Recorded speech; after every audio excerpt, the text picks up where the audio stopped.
Back in 2012, your girl was a budding scientist, and I was studying psychology at Christian Brothers University in Memphis, Tennessee.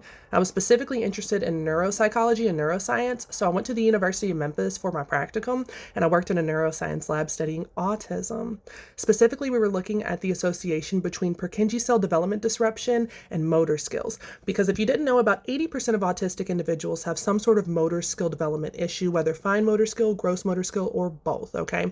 And so this Purkinje cell disruption, research has shown that it happens prenatally, meaning before the baby's born and in the environment and exposed to the environment and before they get vaccines. We know that this is genetic. We're just trying to figure out the pieces, okay? And Purkinje cells, that's one of the pieces. Now, Purkinje cells are located in your cerebellar cortex. Your cerebellum controls all of your motor skills. It's also where about 50% of your neurons are located. And so it's very important. The whole brain is important, but that's why the cerebellum is important. This research was phenomenal. I'm so grateful to get to be a part of it firsthand. You know, people say, oh, I did my research. Your girl actually did her research, okay? And I'm going to tell you that none of that research requires having a registry with de-identified data of autistic people across the United States. That's not necessary. Take it from someone who worked in autism research and who is now a privacy law expert for the federal government. That's what I do at HHS, actually. That's what I do.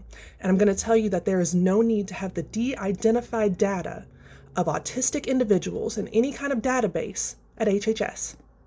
I had somebody on Facebook say, oh, well, the government has that already because of our children's IEPs. No, we don't. HHS does not have that. We don't have that. We actually take that very seriously, okay? As someone who works, again, in privacy law in the government to protect patient data, to protect clinical study data, all of that. We do our best to have as little de-identified data as possible to protect individuals across the country. And this database would be dangerous. We have no need for this. You know what we have a need for? Funding. At one point, I went and worked in biochemistry research under an NIH grant that no longer exists. All because they decided to couch it under DEI.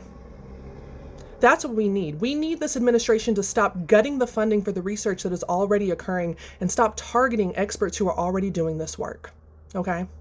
And for the folks who are like, well, no, I still want to go on this conspiracy bandwagon, let me tell you something. If you're in the do your own research crowd and you just now heard of Purkinje cell development today and its connection to autism, you don't know as much as you think you do. So take a step back before you decide to spread disinformation online and support any sort of crazy RFK Jr. endeavor like putting vulnerable individuals in a database.